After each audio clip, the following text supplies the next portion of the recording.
Hit record, let it roll. Scales, tails, metamorphosize. We don't sugarcoat a thing. We don't chase that easy conversation.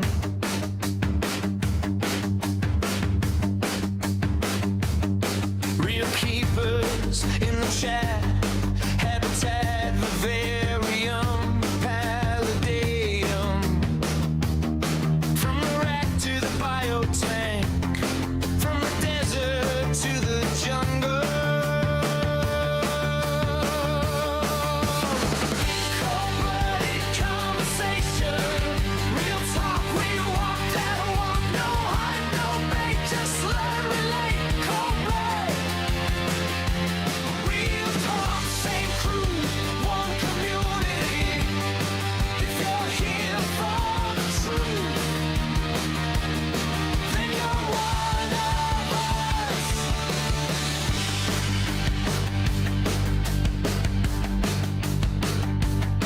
What's your venom? What's your poison? Let us hear about that clutch. Talk mistakes, not just wins. Share the losses, learn again. Desert sand, jungle vine. Every story on the line. From the kid with just one gecko to the gal with all the teeth.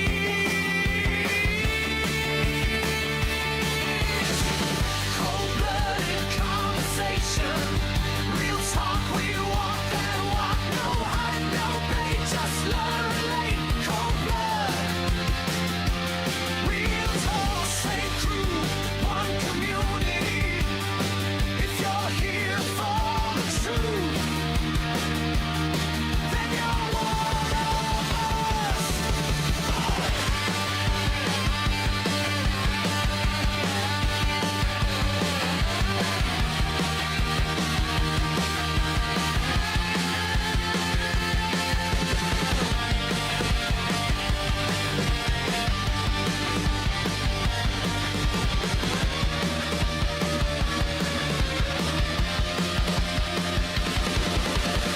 Cold-blooded conversation.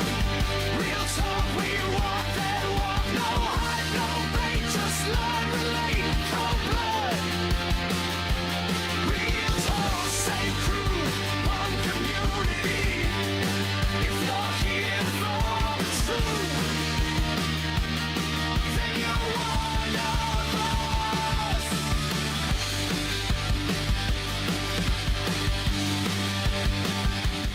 Everyone's in the chat already. Look how busy that is. Good evening, everyone. Friday night Hello. on the dot, 9 o'clock. Let's go. Episode 16, Andy. Have you turned the music off? Well, I've done it all clever this time around, so it's all one video. So I just put the starting screen on, boff, and off it goes. So I don't have to press anything Perfect. else. That's good. 'cause So otherwise as you can they'll see, we've got, slaughter you. as you can see, we've got Tony from RRK here. So Tony, just to bring you up to date with that, like, as much as I find myself quite the technical wizard at times, I'm also shit at it. So I end up with Same lots of here. problems. So the community has come up with hashtag blame Mac. So Nice. anything Well, that goes wrong, whenever I whether it's have, my fault or not, Just blame blame him. Mac. We got stickers whenever- as well. Whenever I have IT issues, I just swear at it a lot. And what tends to happen then is Vicky comes over and fixes it. It's also this like inbuilt IT support. If I swear a lot, Vicky fixes it. Yeah. Fantastic. If I Can't swear- ask for much more, can we? I just go with I swear a lot, and then it flies across the room. Let's that do a little don't bit of fix anything. housekeeping, shall we? So, Yazoo Exotics, Scales and Reptiles, Scales Hey, yes. and Tail Reptiles, Wilson Exotics, blame Mac. Yes, thank you very much. Isabel Gaff, The Critters Den, The Reptile Keeper, good evening. Shuff Cell, Shells Rule, Yazoo again, Scales and Tails, Catty's Reptiles, Marshmallow the Python, good Hey, evening. Catty. Marshmallow the Python, Ryan Went, Jennifer, Tara's in. Leanne, Mr. Flaming Dragons, we're all in. Good evening, everyone. Hi, mate. Arachnospace, hey Richard, how you doing? Hey, So Arachnospace. So they were all in chat. They were all warming up before we even went live. So they did. I feel nervous So- now. There's a big audience. I feel nervous. It's big I don't know, how audience. big Well, the there's audience been a is at the lot of moment. buzz about tonight. There's been so many people that have been Oh, that's looking good. forward to having you guys on and Well, having some real, like, one of the things that we say is that we're not, there's no catchy taglines, there's no hype, there's no drama. It's just real conversation from real people. cool. And we've done really well so far, I hope. So Looks that everyone's way. been really excited tonight. We don't bite but own spiders. They might. Send Vicky our love, Tony from Marshmallow the Python. There you go, V. She is in the Thank background you. listening away, ready to She is. throw information for when Tony needs it. She is, honestly. If I stumble, she's like a cue card for me. It's great. Brilliant. So this evening, I can imagine we're going to run over the hour mark, people. So make sure you got yourself nice and comfy. Make sure you've got some snacks at hand and some drinks. Keep hydrated. We've got a lot to touch on. Backstage, we were just discussing a few points that we're going to bring up, and it's just never ending. So, like, I've already got my key points to hand, and it's just going to go on and on and on. Vicky is a superstar, so kind too. Barry says hi, Tony. Oh, hey. So, Hi, guys. So, obviously, Tony's no stranger to the community, but just for those that might not be fully aware, Tony, can you give us a brief, like, obviously we're not here to talk about you specifically, but like how you ended up where you are today? Yeah, I can do that as a kind of 30-second TED talk. So I was really lucky with my beginning in reptiles, because at the age of 15, I got a job at what was essentially Europe's largest reptile house. We had thousands and thousands of animals there at any one time, and in the breeding season it'd double, and hundreds of species. And what with it being such a big place, everybody who was anybody from all over the world would visit that reptile house. So at the age of 15, I was hanging around with all the greatest reptile keepers in the UK, in Europe, and in the world. And I won't list names, but everybody from the 1980s and 1990s that were breeders, that they were all my buddies. I got to hang around their reptile house. So from there, the people who ran reptile magazines were keen for me to write articles for them, because they realized I was working with some cool stuff. So I started writing magazine articles. And then the pet trade magazines got me on as a columnist. So I worked for the pet trade magazines. And that meant that I had to kind of keep my finger on the pulse of what was happening in the reptile trade and hobby. And that's when I became acutely aware of the issues that the animal rights campaigners, or the animal restriction organizations, as I like to call them, were pushing to stop reptile keeping. It was kind of my job to keep an eye on what they were up to, which led me to work quite closely with Repta, that was run by Chris Newman at the time, who's now at the National Centre for Reptile Welfare. And so I worked closely with Chris for a very long time.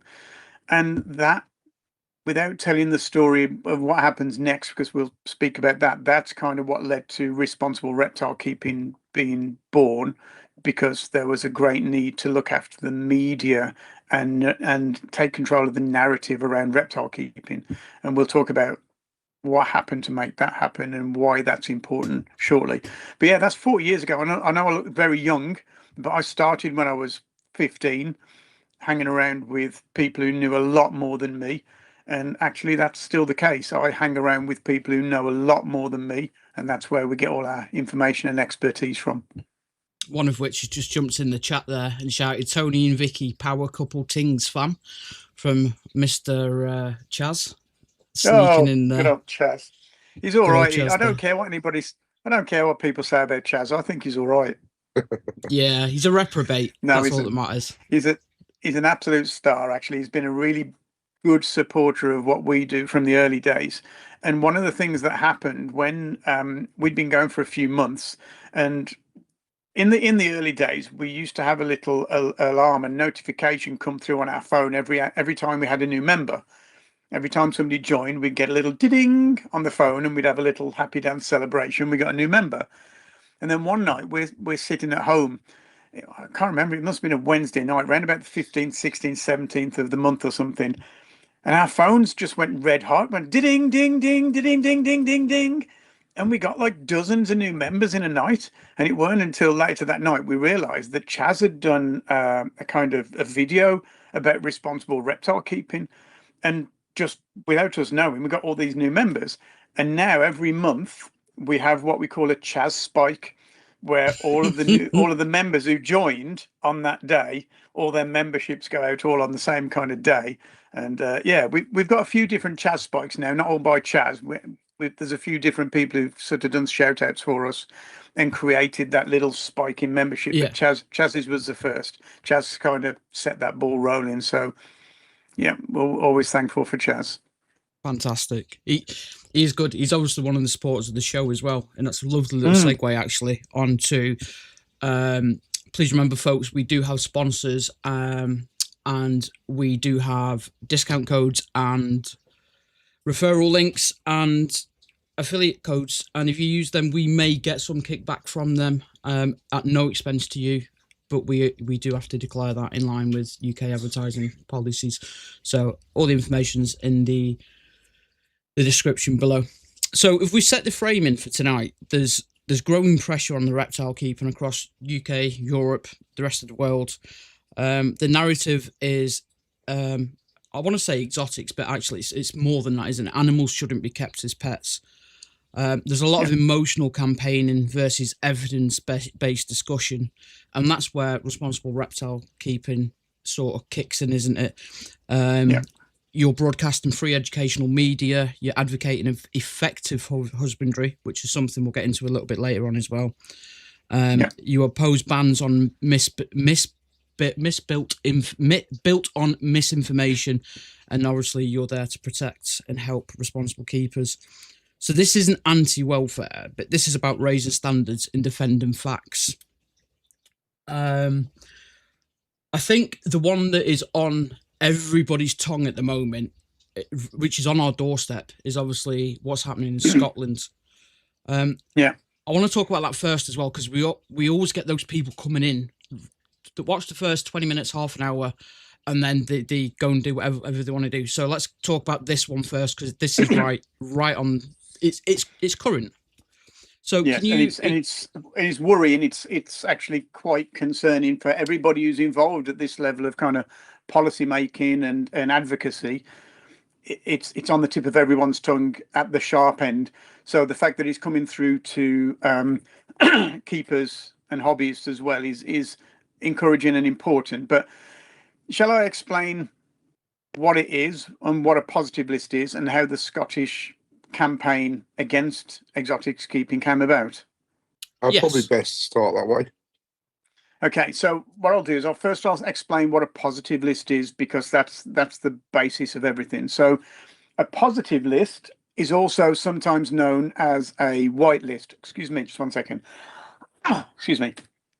So a positive list is also sometimes known as a white list. And a white list, as you can probably guess, is the opposite of a blacklist. So a blacklist is a list of things that aren't allowed. Yeah. So a white list is the opposite. It's a list of things that are allowed. And so what happens is you get a list of animals that you are allowed to keep, and anything that's not on that list is just banned. Yeah. So that's often called a positive list. In Scotland, they're calling it a permitted list. It's also sometimes called an approved list, but it's basically all the same thing. It's a list of things that you are allowed, and everything else is absolutely banned. So legislation in Western civilization is generally based on negative lists. Yeah. So these are things that you aren't allowed to do because they're naughty or they're destructive or they're a problem. I'm just going to stop back. You took all the screens away there, mate. It's gone. Oh, did he? He's back. So, like the Dangerous Wild Animals Act, these are dangerous animals. If you want to do this, you have to be licensed. The positive list is the opposite of that. A positive list just tells you what you're allowed to do, and everything else is banned. There are a few positive lists in force at the moment. Probably the most famous one is in Norway, where they're allowed to have 19 species of reptile, no amphibians, just 19 species are allowed. That's all they can keep. That's The, horrible. yeah, and some of the animals on that list are absolutely crazy. Like, why would those animals be on that list? There's interesting stories about that, but the important thing is that only 19 species are allowed. The Netherlands has a positive list of mammals, which is very short, and that's currently in the courts being fought, and a resolution on that will be coming through in the next couple of weeks, as far as I know. The animal keepers in the Netherlands have taken that to court, and we're very hopeful that they'll win, but we will see. There was a positive list in one of the areas of Belgium, and that got overturned by a guy who took it to court. But in other countries such as Israel, South Korea, where else is there a positive list? Slovenia's just bought one in.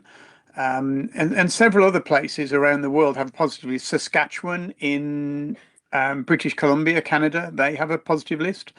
So very slowly and gradually, the number of positive lists around the world are being bought in, and they're all awful. They're all unscientific. They're all failing, and they're all causing problems for welfare, invasive species, all kinds of issues they're causing. So that's what a positive list is. And the campaign in Scotland has been gathering pace for the last few years. The first talk of a positive list in Scotland was created by SORC, the Scottish Animal Welfare Council, I think it is. And they're an organisation run by people who know very little about reptiles.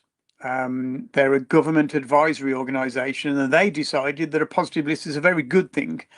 They didn't really speak to anybody who knows about animals in order to come up with that conclusion, but that was the conclusion they came up with. And then it went a little bit quiet for a while. And then in 2025, about 6 months ago, I think it was, a coalition of organizations decided to publish a campaign called Don't Pet Me. And Don't Pet Me is authored by a couple of crazy animal rights organizations. One of them's called One Kind, which is just a radical extremist organization that doesn't want people keeping pets. They've also got Born Free on the list of authors, which is another organisation that just tries to curtail and restrict people keeping pets. But the big surprise was for the Scottish SPCA, like the RSPCA in the UK, but the Scottish SPCA. They've been generally, historically, pretty pragmatic, pretty kind of science-based, evidence-based, and sensible. So we did not expect them to jump on the bandwagon and start campaigning and pressuring for a positive list. It turns out that their CEO, the guy who's been there for a while, who was pretty sensible, he's left now. He's retired. The new CEO is a bean counter, as far as we're aware. We don't know much about him at all. But there's someone within the organisation who's pushing the positive list, and they don't seem to be thinking again. They don't seem to be reconsidering, despite all the information and evidence that Repta and Responsible Reptile Keeping have delivered to them, and all of the other organisations that are, arguing against positive lists. They don't seem to be listening.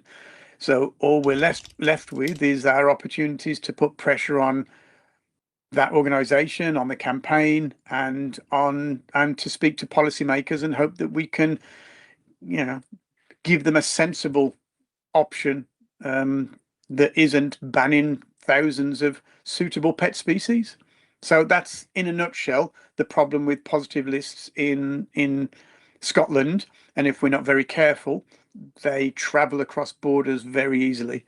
So if they have one in Scotland, the pressure on the English government and the Welsh government will be, hey, you're falling behind. You should be doing this wonderful positive list thing, and it could quite easily cross the border. That's our concern. So that's what we're fighting against. Backstage, we were talking about how they work, where they get these small constitutions under the thumb with their rhetoric and their positive lists, and then they start approaching bigger settleizations, as a term, don't they? So can you just explain that a little bit better? It seems to be that they're working on a kind of patchwork principle where they can pick off small municipalities and countries where there isn't much representation, like Slovenia. And once they've got a positive list imposed there, either by misinforming people or, as is the case in Slovenia, by inserting an animal rights campaigner into near government, as far as I understand it, the president of Slovenia is sleeping with one of the leading animal rights campaigners in Slovenia. So they get these positive lists imposed there, and then they start campaigning like they are in Europe, campaigning to the European Commission. Oh, there's already a dozen positive lists in place, and we really ought to be bringing it all together as, one overreaching umbrella of European-wide legislation. So we were part of the consultation process in the EU Commission that was looking at the feasibility and viability of a European-wide positive list. And you can guarantee if Europe imposes a positive list, Brexit or no Brexit, the British government will be under pressure to bring one here as well. Yeah, that makes perfect sense. Andy, I cut you off there. Sorry, but have you got anything that you want to add into that? No, I forgot. I got blank. You forgot. I have this You did effect it. on people. I don't know. It's been a long day. It's been a very long day. So keeping on this with the antis and how they're working and their positive lists. We spoke about Netherlands, Holland, Belgium. There's also one that Vicky found last week or the week before. I can't remember when it was. South Korea. South Korea.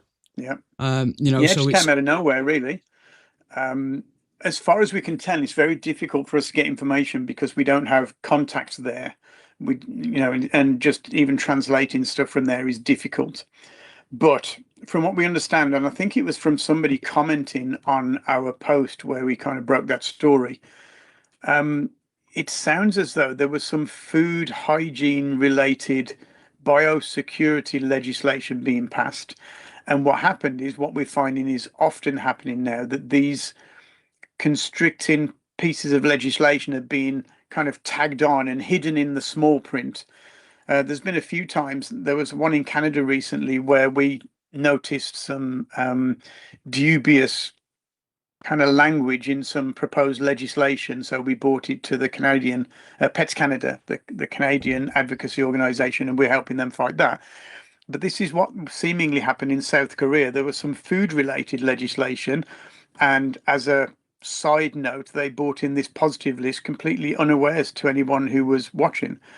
One of the tricks they use is to use a different word so that these bits of legislation don't show up in our keyword searches. So we always call them positive lists.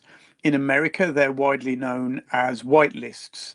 But in Scotland, they've decided to call it a permitted list, which gets it down some way down a road before we even notice it, they hope. But we're a little bit cleverer than that, I would like to think. And in other places, they're called approved lists. But they're all the same thing. Yeah. At the end of the day, it's what they all come down to covering one unfortunate scenario that nobody needs or wants. Exactly. Just banning thousands and thousands of otherwise suitable pet species. One of the biggest issues for positive lists is that they're really unscientific. They're sold to government as a panacea to cure a lot of different problems that people perceive as being an issue with the exotics pet trade. And it generally comes under 5 different headings. The first one is welfare. All of these animals that we keep are badly kept and they don't do very well in human care. You might have even seen that statistic that 75% of pet reptiles die in the first year, which we instinctively know is bullshit. Yeah. We've seen the research behind it and we've identified how much bullshit it is. And we've even got better research that gives us far more reliable statistics that are not 75% die in the first year. It's more like less than 4%. The 2 studies that were conducted both came in at less than 4%. So welfare is the big cheese in their armory, really, which says that reptiles are poorly kept, shouldn't be kept, can't be kept. And we all know that that's bullshit. Reptiles as a group are the 3rd most popular pet you can keep. And if you couldn't keep them, how are all the ones in your care? How are they doing? People wouldn't keep them. There wouldn't be a massive trade because nobody makes money and nobody is happy with keeping dead or sick animals. So they must be doing okay. Common sense tells us that. So, And go on. like, before we go too far, with what you're saying there, also with people who keep reptiles and pet animals like reptiles, they're amphibians, they're inverts, they're reptiles, and they don't tend to just keep one. Now, they were keeping, if you had one species and it rolled over, okay, it could be the species. But if you're keeping 10 different species and you're successfully keeping 10 different species, welfare can't be the argument because something's got to be going right. You can't be getting it Exactly. wrong and these animals magically surviving. I mean, you think of amphibians, if they go over a certain temperature, game over. If they're You've got difficult to keep, how are we keeping so many of them? Yeah. You've got And lizards that need to be so highly elevated in temperature, but they're surviving, so we obviously got it right. you've picked a very astute point there, Andy, I tell you, because one of the ways that this 75% statistic came about was by the author absolutely fudging the data. And one of the things he did was he took data about the number of reptiles that are alive and well in the UK. And instead of picking on really reliable, evidence-based, well-conducted data, like the data from the FBH, which reckons that there are around about 8.8 million reptiles and amphibians in the UK, he chose to use data from the Pet Food Manufacturers Association. And the Pet Food Manufacturers Association do what is a really good survey each year. And they call up thousands of people and they say, hi, do you keep pets? And you say, yeah. And they say, do you keep rabbits, hamsters, guinea pigs, mice, cats, dogs, rats, fish, birds, whatever? And if you answer yes, they assume that you keep 1.6 of those animals. Because if you keep a dog or a cat, that's probably right, isn't it? I mean, most people who've got a dog have only got one. Some people have two, but very few people have more. So if you keep a dog or a cat, you've probably got an average of 1.6 of them. But like you said, if you keep reptiles, you've got more than 1.6 probably. Yeah. I mean, I can say I've got probably about 110 snakes, including babies that have hatched, Yeah. that we got started. I mean, you are a On top nerdy of other weirdo who things. keeps loads of snakes and you're unusual. Yeah. I'm completely weird. I'm an HGV mechanic. I've got ADHD and I keep reptiles and I'm over 40 and I don't care about anyone. There you go. You're not normal, but even normal reptile keepers have probably got more than one, ain't they? Yeah. And this is it. He used the worst data possible, knowing darn well it would give him the skewed figures he needs to show how many reptiles are, not well in the UK. The other piece of data he used, just for your interest, was the number of reptiles that fly into the UK. So he counted all the animals that fly in, but what he didn't do was count all the ones that fly out again on another flight. So he's like, oh, all of these animals are coming in, and there's not many that are alive and well, so they all must be dying. It's 75%, which, as we know, is absolute bullshit. And we've even got other data to prove that it's bullshit. But that's just one of the arguments they use against and conservation based. And this comes in two different fashions. So conservation, firstly, all your reptiles are stolen from the wild, aren't they? Yeah, obviously. All those pink ball pythons you've got, stolen from the wild, right? And the other conservation argument that they use is that all your reptiles are going to get out of their enclosures and become invasive. Where are you based? I'm in Oxford. All right, in Oxford. Where are you based, Mac? Leicester. All right. It's pretty cold up here at the moment, isn't it, guys? And It's not the warmest. My hog noses wouldn't last 30 seconds if they got out of the house. Exactly, and this is true of reptiles and amphibians and fish in general. If they're not in their enclosure, they don't do very well. So the odds on them becoming invasive is very slim. But they use that argument as well. So that's the 3 of the 5. The other 2 arguments are based on human health and safety. So your ball pythons are going to eat all your children and give you, and attack you and cause you great damage. They're going to they're going to stretch out next to you whilst you're asleep because they're an ambush predator and they like to size up their prey before they go and ambush them.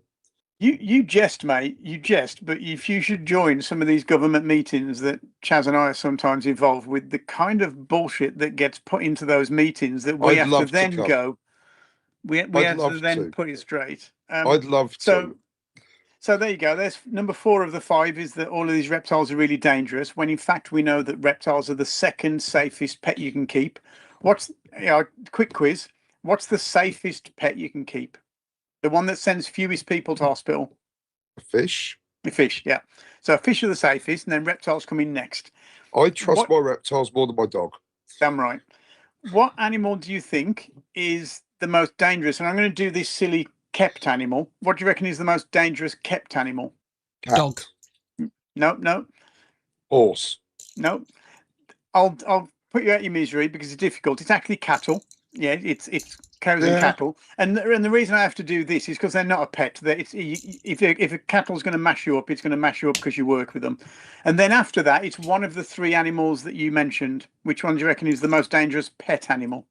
Dog or cat. No, the other one. What was the other one we said? Horse. Horse. Yeah. Yeah. No, because obviously the thing with cattle is they come under agricultural. They don't come under They're not pet.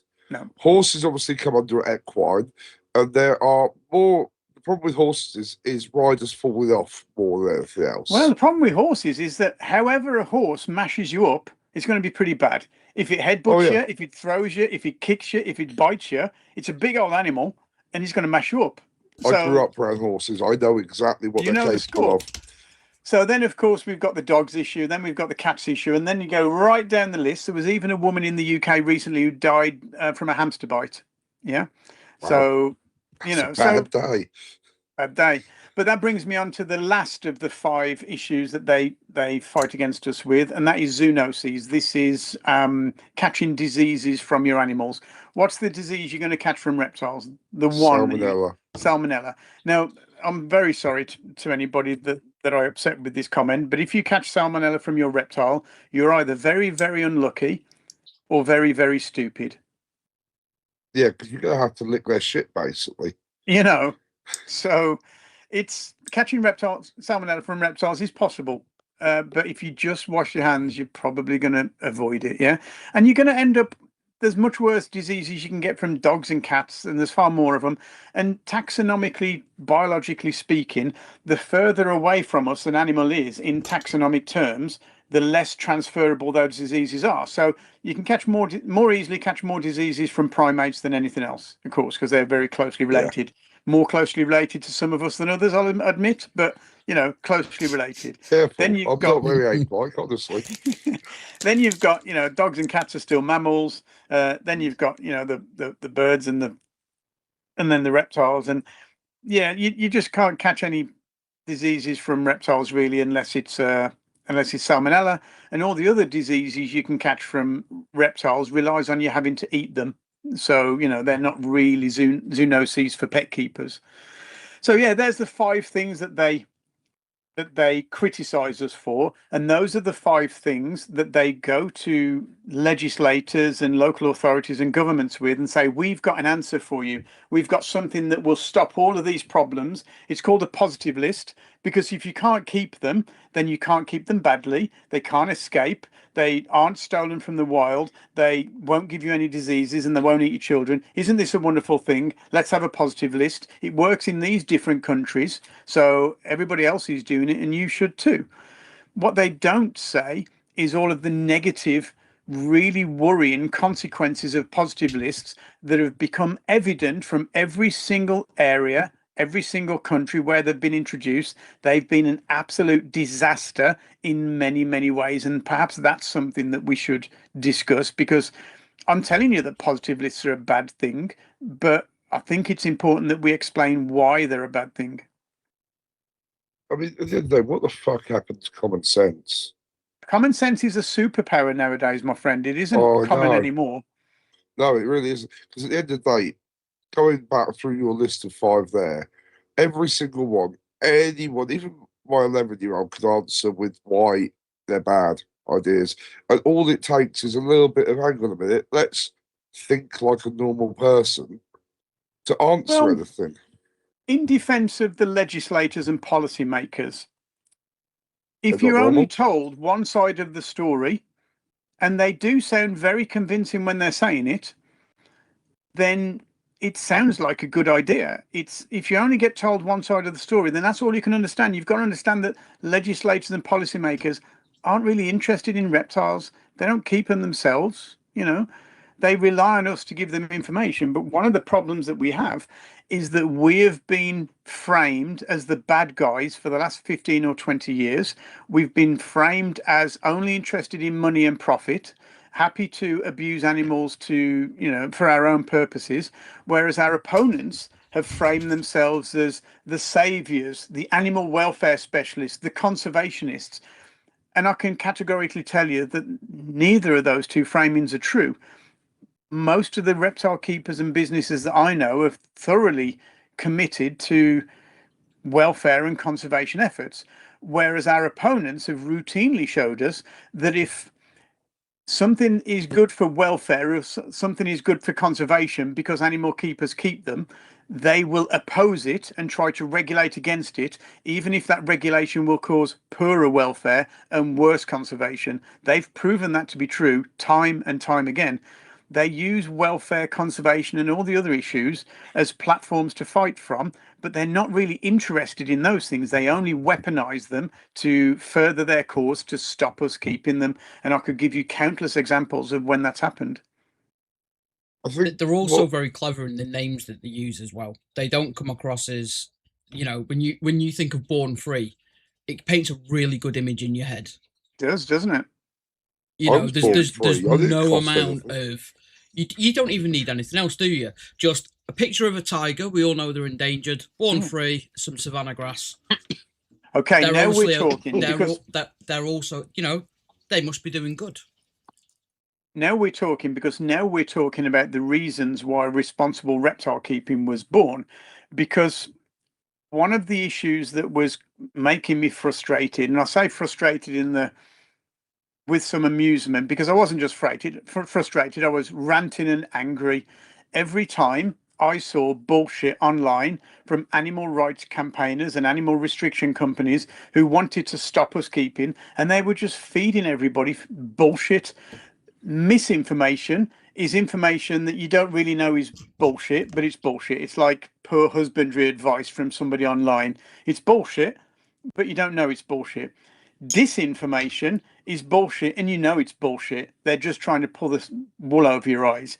Then there's propaganda, sensationalism, extremism, exaggeration, and they use all of these tactics to try to get their message out there. And what happened was I'd been working with advocacy organizations like Repta for a while. And as a communications guy, as a media guy, as a journalist, I was seeing how badly managed our public image was. The PR surrounding reptile keepers was generally awful. And you'd see this bullshit come on social media or come on the mainstream media, and it'd make me angry. And I would routinely rant to my poor old wife about this is awful. Somebody should do something. Somebody should write a letter, make a film, make a video, do a podcast. Somebody should do something.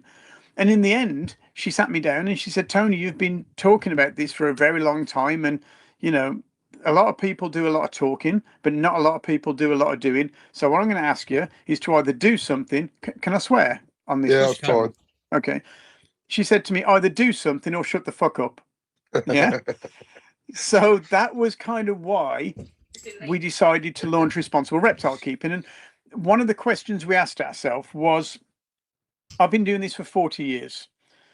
Back in the day when I was working at that reptile house where all the greatest and the best reptile keepers came, you got to remember we were the best of the best at the time. But looking back, even our best keepers then weren't nearly as good as the most basic keepers we have now. You can walk into any pet shop now, reptile shop, and buy an advanced setup and be given really good, useful information. Back then, we only just knew about fluorescent light. We were using sunbed lamps. Yeah. We didn't understand Ferguson zones. We didn't understand substrates and gut impaction. We didn't understand nutrition. We didn't understand infrared heating. We understood none of that.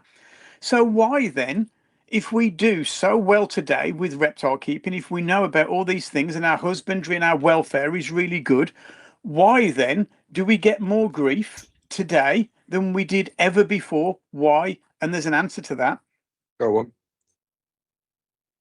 The internet. The internet is a brilliant, horrible thing at the same time. Okay. So our opponents have spent 15 to 20 years feeding the internet and feeding the general public and feeding our legislators bullshit. Yeah. And where have we been? Where have we been in those 15 years? In We've been Facebook over here. groups arguing. Yeah. We've been over here keeping our reptiles. Yeah. And running our businesses. Right. But you got to remember, where do people go now for their news? Where Social do they media. go to do research? Where do they form opinions and ideologies? Social And where do media. they form little gangs? Everything's Social media. And where have we been? We've been over here keeping our animals. So I was looking at all this and looking at this bullshit coming out of social media and mainstream media, thinking somebody ought to do something about it. And that, ladies and gentlemen, is why we launched Responsible Reptile Keeping, because there's organizations such as Repta, such as USARC, such as Zorf in Sweden, NZB in Norway, you've got ZZF and BNA in Germany. These are all lobbying organizations that speak with government. And what they are essentially is firefighting units. So some bullshit goes out there, it turns into a campaign, it blows up and grabs trajectory, and eventually ends up as a legislative proposal. And at that point, Repta and USR pull their pants on the outside and put their cape on and they fly to the rescue. And they do a really, really good job. And in fact, an absolutely essential job. They're our last line of defense against bullshit legislation that would close us down, right? They have very small budgets to work with compared with our opponents.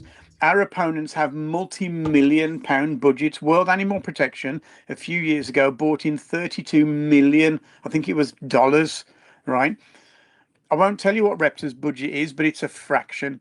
And I know USARC work with about $1 million a year. Yeah. So our advocacy organizations, Repta and USARC, do a really, really good job considering the resources they have to work with.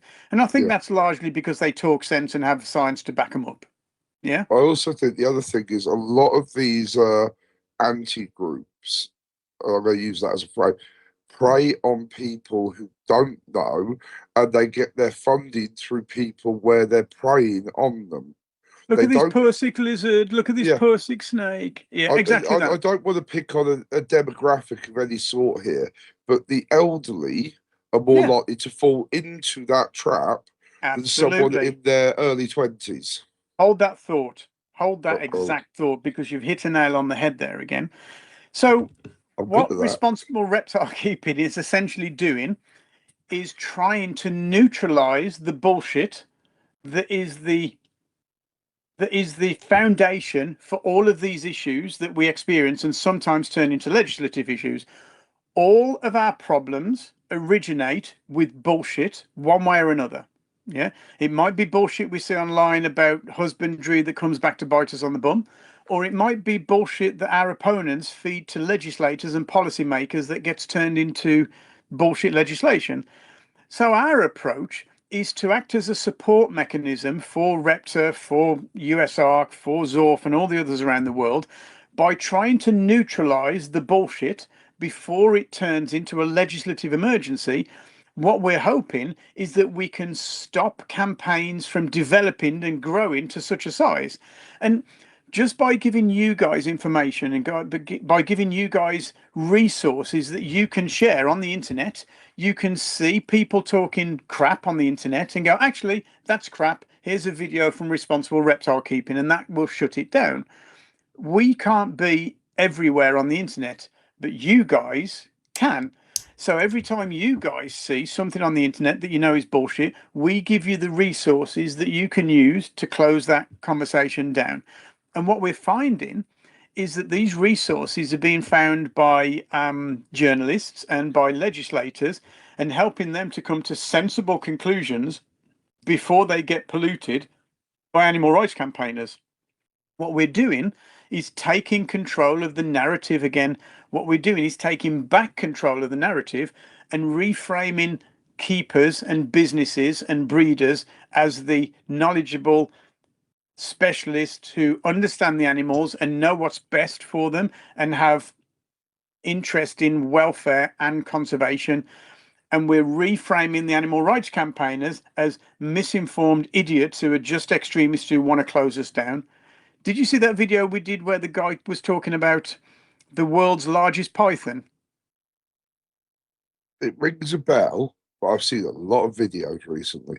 So there's a guy who works for an organization called Eurogroup for Animals. They advise the EU government and the EU Commission on animal welfare and legislation. They released a video talking about why a positive list is important. And in that video, they were talking about the problem with trade in the world's largest snake. It was the world's largest snake, which, as we all know, is the Burmese python. Yeah. Oh God. So that was the slide they used. They said the Burmese python is the world's largest snake. I remember Except on the picture, it wasn't even a Burmese python. It was a ball python. Yeah. So these are the people that are advising governments on what we should do with our animals. So by discrediting them and showing them how ridiculous it is, we're actually gaining some traction. These people are being held accountable publicly. And this is why we released our video about the issues in Sweden. In Sweden, a proposal was made that you couldn't interact with your nocturnal geckos during the daytime, nocturnal animals during the daytime. Yeah. And you couldn't feed insects to reptiles. What? That was the proposal. Yeah. And how many reptiles need insects? Well, you know. I mean, it's just a rhetorical question. I'm not asking you to actually answer that one because it's an obvious question. With some of the species, yes, you have alternative diets. Don't get me wrong. But that isn't sustainable for many of the species. Exactly.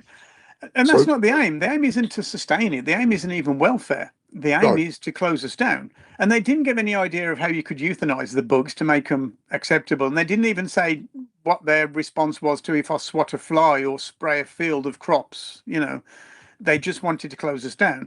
So we did some videos with the Swedish. We interviewed a Swedish vet who had been part of the consultation in Sweden, and all of his and his colleagues' testimony had been ignored by the consultants. Yeah.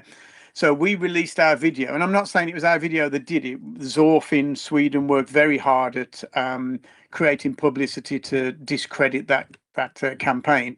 And then a few weeks later, the government was like, "Oh, sorry, we'll withdraw this now. It was a very bad idea. We'll do some further research." And that was about a year ago. We haven't heard anything since. And this is what we're doing with the Scottish "Don't Pet Me" campaign as well. We released our documentary a few days ago, which has gone absolutely ballistic for good reason. And we've released a set of social media posts now that give pet keepers the consequences that will happen if a positive list is imposed. Your pet could be seized. Your pet could be euthanized. You will not be able to get veterinary care for your pet if a positive list comes in. Illegal wildlife trade will go through the roof if positive lists come in. There are so many consequences, and we need to lay it on the line. We need to make policymakers and campaigners accountable for their bad behavior. We haven't been able to do it up until now because there hasn't been a media organization doing what Responsible Reptile Keeping does. But now we're able to publicly pull their pants down and give them the spanking that they deserve. And that's what we're doing. And it seems to be working. It's also making it clear to them that the financial implication towards them is what's going to cause as much problem. Because if you've got a seasoned animal, you've got a euthanized animal, that's going to cost you money. You've got an illegal pet trade, that's going to cost you money. You can't have veterinary care for things. You've now got to fight. You're now going to have people disposing of them, and then they might become invasive because people are going to just chuck them into the wild. The cost implication that falls out with this is as much as the discomfort and the hatred it's going to cause for people. Exactly. And also, I think that there's the unenforceability of it. The government agencies have no expertise or even the money to throw at these issues. They simply don't have it. That's been proven. In Belgium, there's a guy who's campaigning against. I'm sorry, it's the Netherlands. In the Netherlands, there's a guy who's campaigning against the Netherlands positive list, and he's gone to his local authority and said, "Have you seen that mammal that's banned that isn't allowed because of the positive list? Well, I've got loads of them. What are you going to do?" And they're doing nothing. They're doing nothing. They've not been seized. None of the animals have been registered. Did you know that ball pythons are banned in Spain? Yes. I heard that, yeah. Ball pythons are banned in Spain. I won't go into too much detail on it because it's absolute bullshit. It was a piece of research that said that ball pythons could become invasive in Spain. You know, ball pythons from West Africa, Mediterranean Spain could, we all laughed at it. That piece of research was thrown in the bin until the government in Spain changed. A person with some power, is a bit of a animal rights and Fruit Loop, decided to use that research study to ban ball pythons, which happened overnight. The animal keepers in Spain took that law to court. They raised some money, took it to court. They had a big hearing. They gave loads of research. They took some expert witnesses, and everybody thought that they'd win. Everybody thought that we'd overturn the law. But at the end of it, the judge said, "Actually, no, we're gonna keep the law because there's so much pressure from animal rights campaigners." And That's to not how this it day, works. well, exactly. The law is still in place, and they're looking at imposing a positive list for reptiles as we speak. But one of the conditions, if you had ball pythons already, was that you were allowed to keep them until they die, but you had to register them. Guess how many people registered their ball python in Valencia? Because we did a seven. 7. I think I was 0. I think there are probably more than 7 ball pythons in Valencia. I reckon there's probably more than 7 ball pythons in one person's house. You know, and we know darn well that people are still breeding them and trading them, and it's Can just an absolute farce. The government can- does not have the resources. Can I just comment on something in the chat? So Sure. there was a comment a while back. I can't remember who it was from, where they were saying, if they were so worried about welfare, why are they supporting positive lists? And then there was another one a minute ago about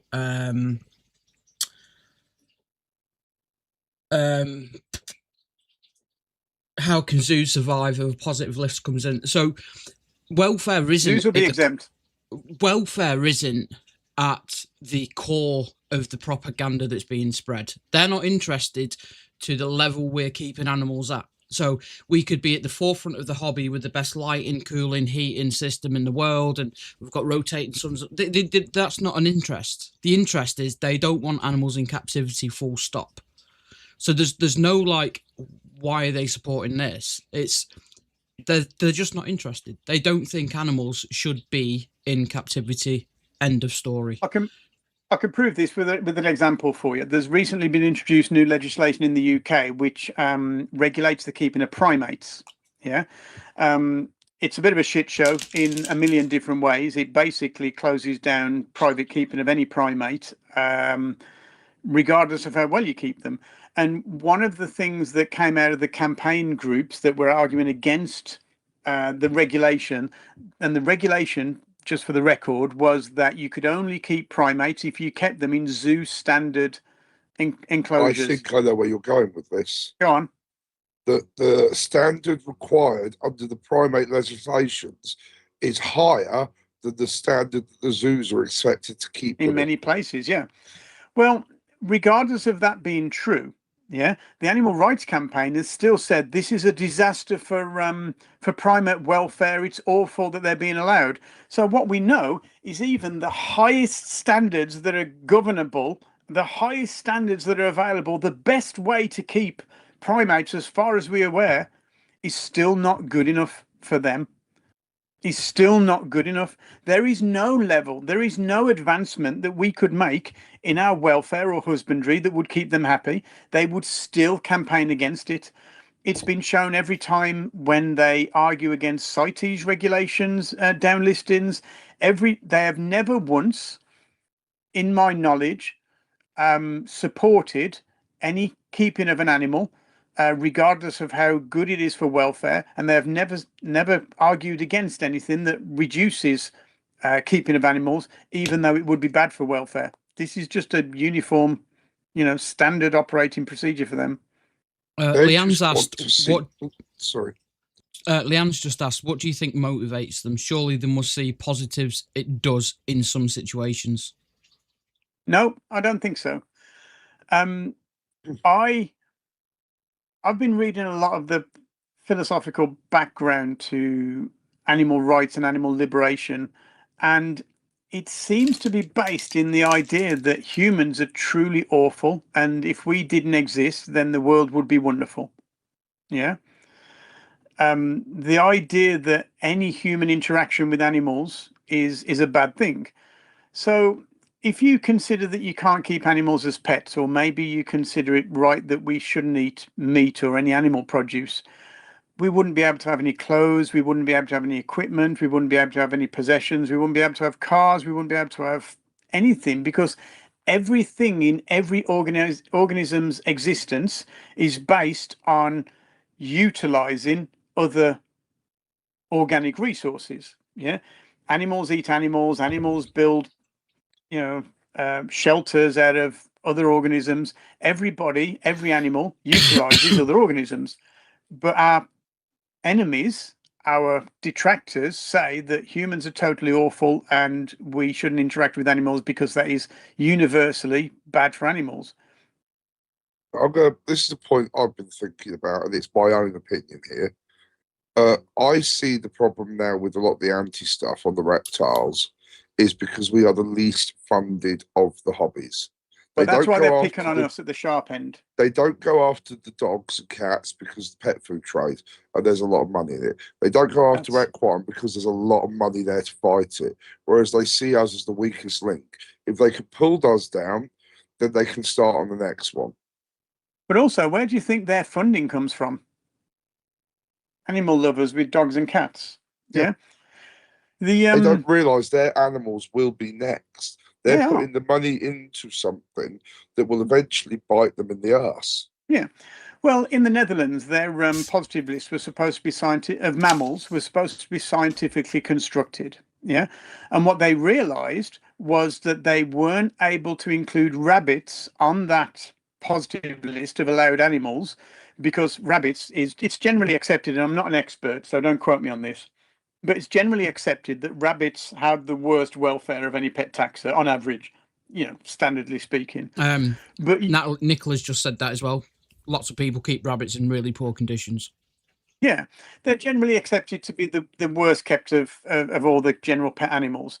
But if you didn't put them on the Dutch positive list of mammals, there would be an absolute outcry because there are thousands and thousands of people who keep rabbits. Yeah, who have funded this list. Yeah, so they put the rabbits on the positive list. They tried to sneak it on there without anybody knowing, and then all hell broke loose because that basically destroyed any claim of scientific rigor that they had. Oh, only suitable animals are allowed to be kept, like rabbits that have the worst welfare. Yeah, well done. So that's one of the arguments that were put forward in court in the Netherlands recently. But yeah, it's I think that our opponents literally hate humanity and themselves and are looking for some means to be virtuous to make themselves feel better, like they're doing some good in the world, like they have a purpose or some reason to feel good about themselves. That's what I honestly think. They were the quiet kid who was bullied at school and they've now got a voice. I hate to say it that way. Maybe it's not a nice way of putting things. But a lot of people do end up striking out because they're so bitter about something that's happened to them in the past. Well, I don't want to get too philosophical on you, but I'm going to hit this note just slightly quickly.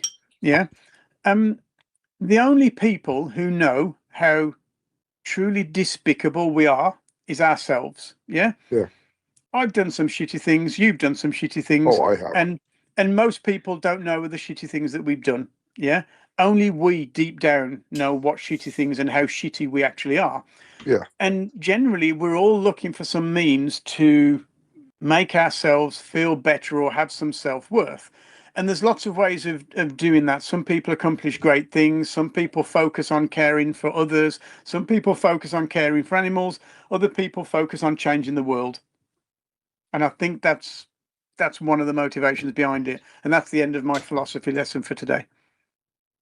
But I mean, I just want to touch back on, obviously, with your points that you brought up earlier, you've got welfare.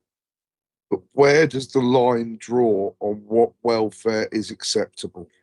Who defines welfare? Mate, I could just step out here and let you make these mic drop statements, because you're hitting nails on lots of heads. And this is one of the reasons why responsible reptile keeping doesn't give stipulation on what good welfare is.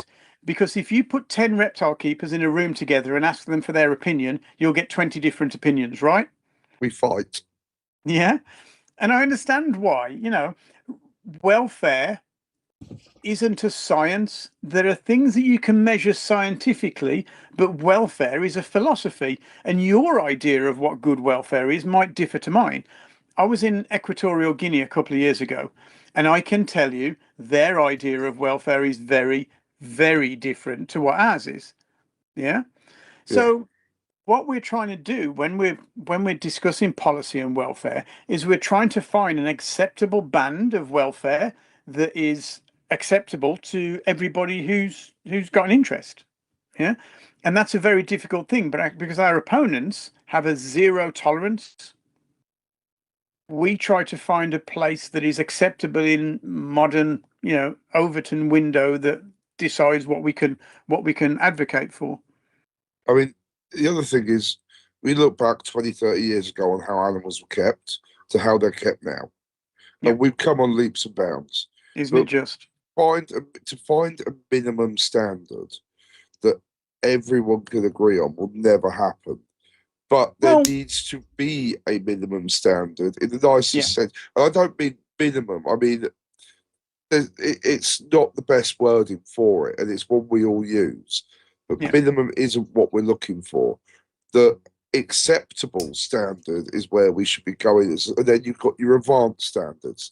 Yeah. So if you get a bearded dragon, you buy yourself a bearded dragon, you get it, and you're like, right, realistically, 4x2x2 is the acceptable size of an enclosure. Then you need a basking spot and a UV lamp as the absolute bare minimum lighting. Yeah. Substrate, in my opinion, and then a decoration. Yeah. But that's what a lot of people who come into the hobby will start as. Yeah. But if you've got someone at the top end who's got, I don't know, an 8x4x4 with one bearded dragon and 40 different lights, they spend tens of thousands on it. You can't judge both ends of the spectrum the same. Exactly. And this is our principle entirely, in that little Billy, and this is something that Chaz is a massive advocate for as well, looking after the next generation of reptile keepers that started out just like me, just like you, going out there, getting a corn snake or whatever it was. Yeah. There's got to be a place where they can start that's what we term essential standards. Minimum standards sounds like very basic and not much. Yeah. So we call it essential standards. If you want to keep a bearded dragon, if you want to keep a leopard gecko, corn snake, or whatever it is, you can start with this, and that's fine, mate. You enjoy it, do that, and you'll be ticking all the boxes. And if you want to get something else and make it better later, even better. I think there's a place for good, better, and best. Yeah, and all of those are acceptable. And none of us live in mansions. None of us have personal chefs and personal trainers. None of us drive Bentleys. We all live somewhere in that band of welfare acceptability, and we're all right. We're doing okay, and so are our reptiles. Exactly. I mean, at the end of the day, our reptiles get weighted on hand and foot. Oh, reptiles in captivity now live longer than their wild counterparts. Yeah. It's by any measure that we can make, reptiles have some of the best welfare of most pets. There is no science to justify the overreaching, draconian proposals and regulations that are positive lists. There is no need for it. We already have legislation that looks after welfare, that looks after invasive species, that cares for illegal wildlife trade, that, makes sure people don't, keep king cobras in their back bedroom without a license. These are all the things that we already have legislation for. Creating a positive list, an extra layer of legislation, doesn't make those things more illegal, doesn't make people more likely to not do silly things. What's missing is, I think, enforcement. There is a lack of enforcement for when people break the rules, but also some of the regulations that have been imposed on people aren't really fit for purpose. And intelligent people ignore stupid laws. Yeah. I mean, going back to the Scotland thing, and obviously you're saying that zoos are exempt. I think there will be largely. How many keepers could technically register as a zoo? Oh, well, that's you're opening a massive can of worms there, which Lulabelle will be laughing down the internet at us at the moment. A lot of animal experience companies are now having to apply for a zoo license. Yeah. So some of them could, and many of the local authorities are looking at the definition of zoo and deciding that some people are zoos. But if you came with me to Norway, where 19 species of reptile are allowed on their positive list, they have a reptile zoo there. There's a reptile zoo, and that reptile zoo is less impressive than Chaz's shop. It's less impressive than a decent reptile store. Yeah, Because they have to stick to their 19 species. Well, no, they have exemptions which allow them to have pretty much what they want because they're a zoo. Yeah. But they haven't. But what's impressive to them in Norway is like a standard reptile shop for us. Okay, I get where you're going now. Yeah. So the animals that we see daily. Yeah. So if you go into, I don't know, you've Blow got their snakes mind and in. adders, Lotus exotics, exotics Yeah. at heart, weird Yeah. creatures up in Banbury.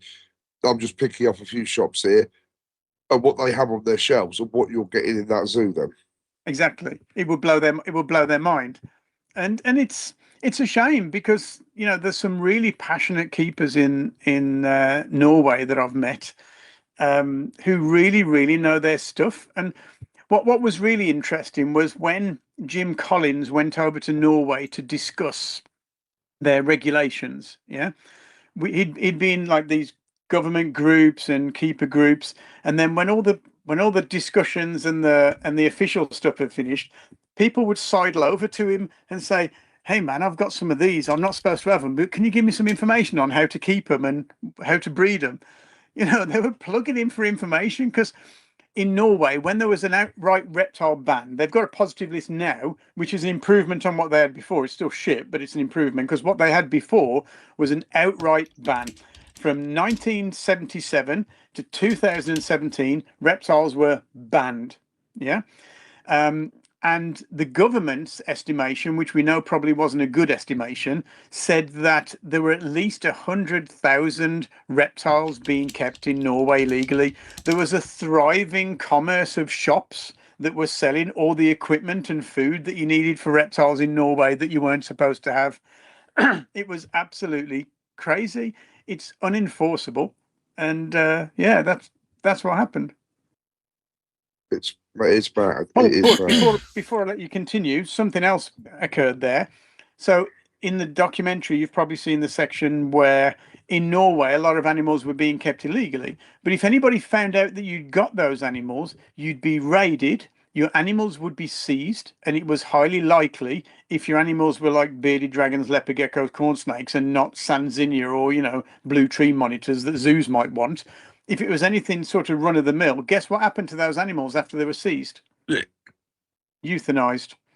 So, these welfare centric people who are interested in positive lists, they're doing a great job for those otherwise animals that have been well looked after, well cared for, kept for decades and centuries. Actually, The other thing, going back to the points out to that, it was something I saw on the Frog Fathers social media earlier. I can't remember which species, the little orange frog that they're looking to reintroduce after captive breeding efforts back Oh, into that's the the Is that wild. the Panamanian? Oh, I can't remember. Chaz is shouting down the computer at me now. I think it's the Panamanian something or other. I know which one you mean. That's right. But We this is the wouldn't other have that. important point. This is the other important point about private keepers and reptile keeping. Every small species of animal, I'm not talking about lions and tigers and rhinos because they're too big for private keepers to keep. But any animal that's Hold my beer. any animal that's kept by private keepers, guess who's doing all the conservation work? Guess who's doing all the pioneering, the captive breeding, the pioneering of equipment and husbandry and welfare? Guess who's doing all of that? It's private keepers. It's not researchers. It's not zoos. It's private keepers. So if you stop people keeping reptiles and amphibians, guess what happens to all that science and knowledge and learning and pioneering? Guess what happens? And does that get discussed in the positive list proposals, in the Don't Pet Me campaign? No, it bloody doesn't. Yeah, it's ridiculous, and this is what they're forgetting. At the end of the day, the hobby is saving the animal world more than what the activists are doing to prevent us keeping them. Animals will go extinct. Yep. There is a species of cockroach called the extinct cockroach, and that's because it is extinct There it in is. the wild. Yeah, that was it. You were right, Tony. It's the Panamanian golden frog. I knew it was Panama. That's all I got, though. I couldn't remember the rest of it. But what you're talking about with animals going extinct, captive breeding is the best thing we can do for animal conservation.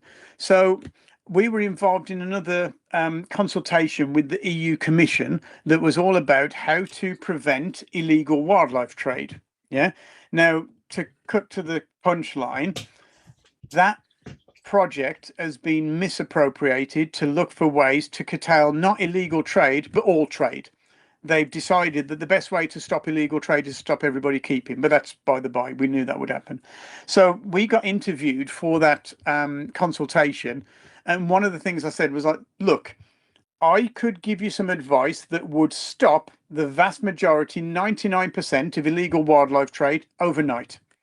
And they said, really? How would you do that? And I said, well, what you do is every animal that's endangered or every animal that's ever been smuggled, they've probably got a wild population in most cases that could sustain a harvest of like 6 or 10 animals. So let's imagine there was a rare snake, the round island boa. Yeah. Really rare in the wild, unheard of in captivity except in Jersey Zoo. What I'm proposing is that you take 6 or 10 of those from the wild, which wouldn't affect the wild population, and you sell a license to a private breeder who will breed them. Yeah. And the money for that license goes back to help that native country with conservation. Yeah. But this captive breeder then will breed those animals and make captive bred babies available. So when captive bred babies are available, does anybody want wild, risky, disease ridden, expensive smuggled ones, or do they just buy the captive bred ones? So in one fell swoop, within 3 years or so, you've eliminated the demand for the wild animals that are being smuggled by producing captive bred animals. Will our opponents support that? No, they won't. No, they absolutely won't. So It's something we've gone on about on the podcast before that I speak quite highly of freely about. I am not opposed to wild caught on things that need to be captive bred. Yeah. Now, a wild caught bearded dragon is, other than adding, say, a new bloodline into already existing, is pointless. Yeah. A wild caught royal python, ball python, whatever you want to call them, again, unless you're bringing in maybe 1 or 2 to add to bloodlines, is pointless. Yeah. But I'm talking like Matt's interested in the dragon snakes. I've got a Decay's brown snake female that I need to find a male for. Rough green snakes, smooth green snakes, things that aren't in regular circulation that people want when they come up. Yeah. Unless we start concentrating on improving those now, what's the point? Well, if to be honest, mate, if you wanted some freaky weirdo wild snake, yeah, and I could provide you with it, I would get it for you. Yeah. Yeah. If my nephew wanted a wild snake, I would tell him a wild reptile. I would tell him no. And to be honest, that's the attitude of most pet stores. Most pet stores know their customers and know that the vast majority of their trade is 7 species. So I think it's about 70 to 80% of the reptile trade is 7 species. And I bet you could name them. Let's do it. You got Ball corn snake, python, Ball python, bearded dragon, Prestes, bearded dragon, cresties, leopard Herman's geckos. tortoise. leopard geckos, Hermans and Horsefields. You got the most difficult one. Yeah. There's one more that's just hit the list. It's not a blue tongue skink. No, I'll Or tell you it's a chameleon. snake. It's a snake. Is it a boa species? No, boas come a bit further down. Okay. I'll tell Is you it what a it pug- is. Green tree. Hognose? No, it's hognose. Yeah. Yeah. Oh, well done. Which is which is the species I work with the most at the moment myself. So hognose, I wrote an article 20 years ago saying that hognose are going to be the next big thing, and it's only taken 20 years for that to be true. So here we are. I said that 3 years ago. And my opinion is the smaller species are going to start coming through the ranks soon. Which is what makes because- good pets, you know? Which Because is they're what makes more good pets. achievable and obtainable for people. Yeah. So we, as you probably know, we did the Worldwide Reptile Super Survey that gave us the biggest data set of reptile keeping in the world. We know what species are being kept, how many are being kept, where they're being sourced from, are they wild or captive bred, what they're being kept in, how long they live for, lots of data. 75% of reptile keepers own a ball python. Yeah. Yeah. They're apparently the most popular pet snake in the world, but I don't think they are. They're the most popular pet snake in the world according to our survey, which only really hit America and Europe. Yeah. In China, you can't keep CITES stuff. So ball pythons you can't keep. Over there, hognose are vastly, by multitudes, the most popular pet snake. And the guy I spoke to, speaking to his Chinese contacts who breeds hognose, says that the number of hognose being kept in China vastly outweighs everything else that we keep. Yeah. So if we know that 70 to 80% of the reptiles we keep are from those 7 species, we know that everything else tails off really quickly on the bell curve. Yeah. And pet keepers, pet stores, pet owners, they'll want those 7 species or some, like, you know, African fat tails or Dion's rat snakes or kings and milks or something on that bell curve. When you get to here, where we're talking about the really unusual, the rare, the difficult to keep, or the wild caught stuff, who's keeping that? It's you and him. It's you guys, the specialists. Yeah. I think it was, I'm sure it was Repta that did the research into what proportion of the reptile trade in the UK was wild caught. And so the way they looked at it was to ask Peregrine and Monkfield, the 2 big wholesalers, what proportion of their livestock list is captive bred and what's wild caught. And they found out that at any given day, it's about 5% is wild caught. So that's not a lot. However, after that, they started canvassing all the shops and speaking to all the shops and saying, where do you get your reptiles from? And all the shops said, oh, we don't get them from the wholesalers, we buy them from local breeders. So the number of wild caught animals in the UK is absolutely tiny. But of course, if you listen to our opponents, they're all stolen from the wild. Oh, every single one. My, You know, my painted the Gamas that can't seem to work out which way is up were stolen from the wild. My leucistic ball python, who is an absolute moron, is stolen from the wild. I mean, the guy tried to set himself on fire because he didn't understand that putting your heat lamp down to a plastic tub was going to go wrong. oh, mate, wet reptiles, if they can, they will. And Yeah. if they can't, they still probably will. I mean, we're talking reptiles here. We're talking about large collections with people, but we've not even touched on the collections invert keepers have. Honestly, mate, their argument for positive lists falls apart under the slightest scrutiny, you know? And what we're trying to do here is we're trying to let people know. Phil Goss from USARC says that legislation is influenced by those who turn up. And for a long time, before Chris Newman started talking to governments in the 90s, I think it was, nobody was turning up. The animal rights campaigners would just go up to government and say, this is what's happening, this is what you need to do about it, end of chat. And it was Chris Newman who initiated the whole kind of advocacy for reptile keepers. Yeah. That's just brought me on nicely to this next set of questions. So I've been keeping an eye on the chat whilst we've been going. And one of the questions that's come up quite a few times now is, where are the opponents getting their funding from? Oh, everywhere. So there's a big philanthropic organization. I can't remember what they're called, and I bloody should. That's giving out millions and millions of dollars to Eurogroup for Animals, PETA, HSUS, etc. But also they use propaganda, extremism, sensationalism, and exaggeration to tell this bullshit to the general public, and they get their funding from there. So HSUS has lots of photos about HSUS has been renamed. I don't remember what it's called. It was the Humane Society of the United States at the time. Their director got into some sexual scandal and had to leave, and so they rebranded. But anyway, that's another story. They were putting out loads of posts about these poor animals that needed shelter, that needed rescuing. Turns out that less than 2% of their multi-million-pound income was taken to actual shelters. The rest of it was put into trust funds or to make campaigns, or lobbyists or lawyers to stop people keeping animals. And it's our job to publicize that. It's our job. Even the RSPCA, believe it or not, is against reptile keeping and do not want people to keep reptiles, and have campaigned against it for decades. But how do they sell themselves? They sell themselves as a welfare organization. I will say that the people on the ground, the inspectors, the vast majority of them do a very, very good job.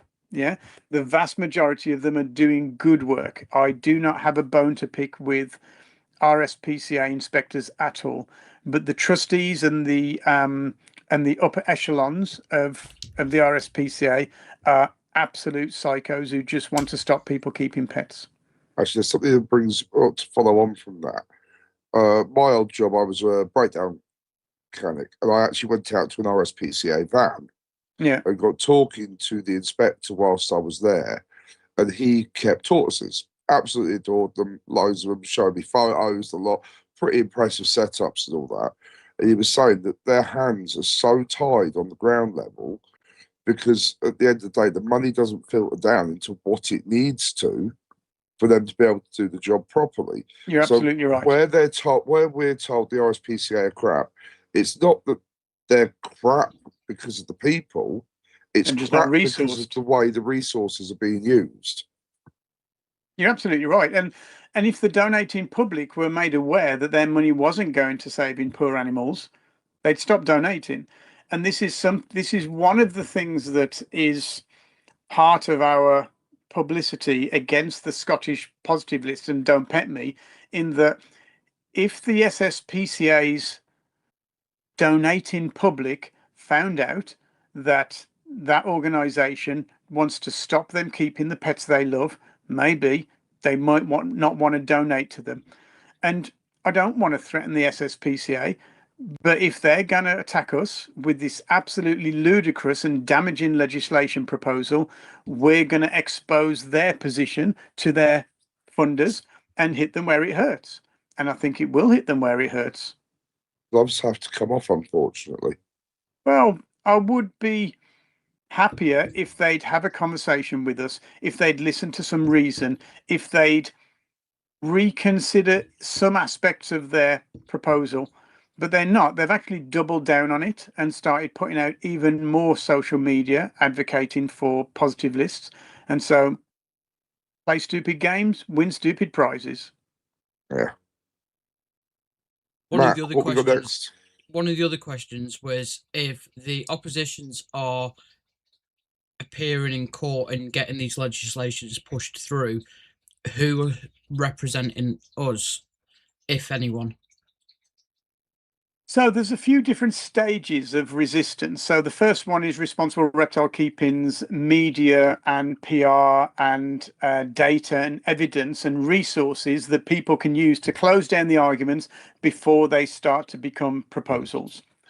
Once it gets to the proposal stage, once it starts to be discussed by governments and government agencies, That's when organizations like Repta and USARC turn up to inform policymakers about those policies and decisions that they're making. And usually policymakers are pretty sensible. We don't always get what we want. That level of advocacy that Repta and USARC engage in is the last chance saloon for sensibleness to happen, and we do not always win at that level. So our idea is, if we can stop it getting there, we kill them. Best time to kill a monster is while it's small. The best time to solve a problem is while it's small. And if we can solve that problem before it becomes a problem, then Repta and USARC won't have to deal with it. To be frank, Repta and USARC, and I'm on the board of Repta, by the way, along with Chaz, we shouldn't have to stand in government meetings and explain to people why 75% of reptiles don't die in the first year. We shouldn't be having to have conversations about why your kids aren't going to die of salmonella. We shouldn't be having to have those conversations. They're too stupid for government discussions and Repta to be having.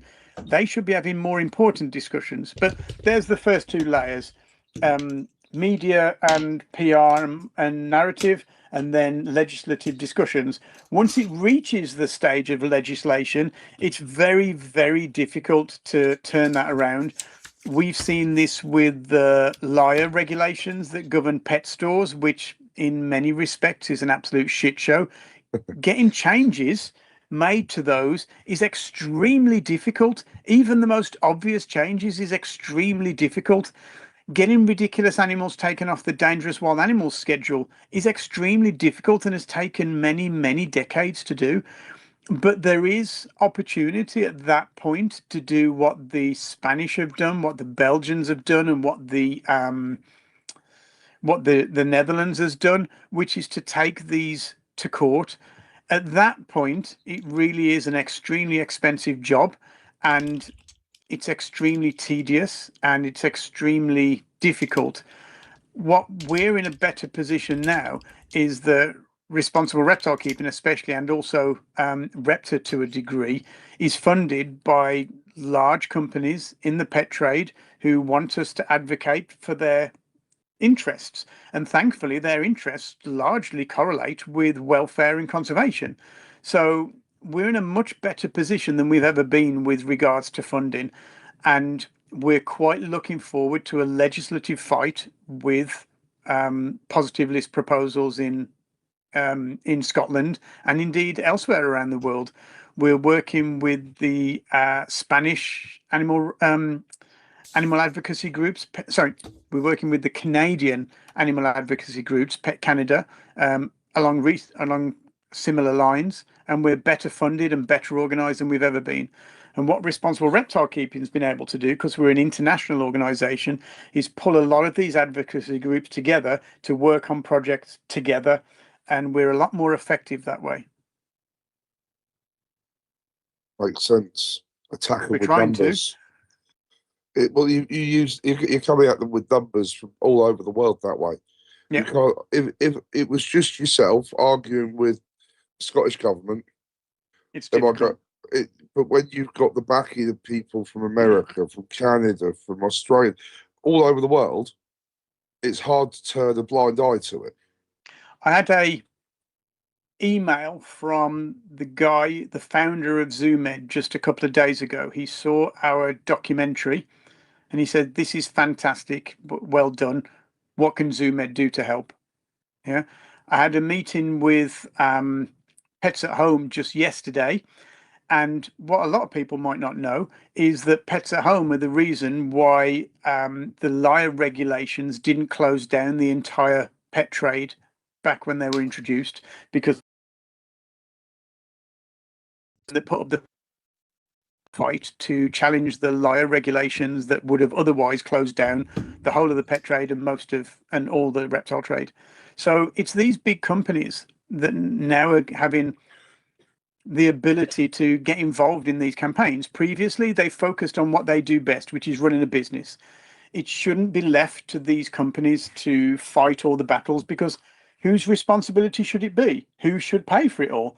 What they're doing is they're funding advocacy organizations like us and like Repta and getting involved to help us. I suppose this brings us round to who should fund the work that Repta and RRK do. All of us. I'm sorry to say it, but it's true. At the end of Casey's the day, just that. Sorry, Andy. Go sorry, on. I was going to say, at the end of the day, we all have a vested interest. And if we're not fighting for our interests, we're letting them collapse. Exactly. How much have you learned today, Andy, from our conversation? A lot. I couldn't put a How- number to it. How long do you think it's taken me to generate and understand and fight against all these things that we now know is happening? It's basically consumed my life and my wife's for the last 4 years. What we're I'm hoping going to say is, it's longer than that, because you say RRK's 4 years, but Yeah. you started this when you were 15, 40 years ago. So this has consumed you for 40 years. it has. Let's be realistic. And what I don't want to happen is for your viewers to waste any more time on thinking about this bullshit than they have to. It's very nice to appear on this podcast and be able to explain what we do, but I wouldn't hope that any of your viewers spend any more time on worrying about this topic than has been allocated to watching this podcast. What I would hope that they would do instead was outsource their concern to us, to outsource the funding for doing this work to us. For the cost of a cup of coffee, they can support what we do, put their voice as a member behind our mission, and that gives us the ammunition we need to fight on their behalf. And that frees them up to continue enjoying their pets and to continue enjoying their animals. Let us do that work for you. And if you're a store, you should be joining not only Responsible Reptile Keeping as a store, but also be joining Repta, because we fight on the public image and the media, and Repta fight at the sharp end, which is legislation. And I will add quickly, my daughter, she's 11. She's in the comments somewhere.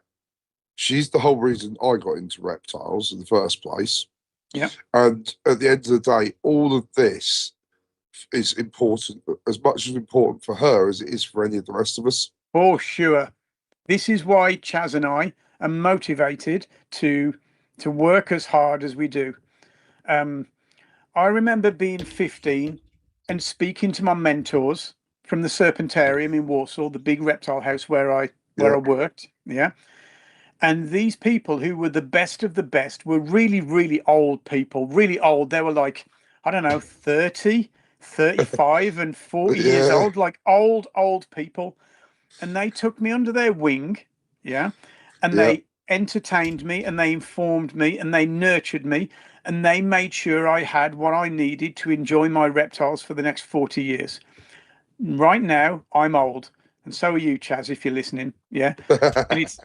And it's our job to make sure that the young people who go into Chaz's store have the opportunity to have the enjoyment and to make do all the good work that I like to think that we've done for reptile keeping over the years. We're now nurturing the new era. Yeah.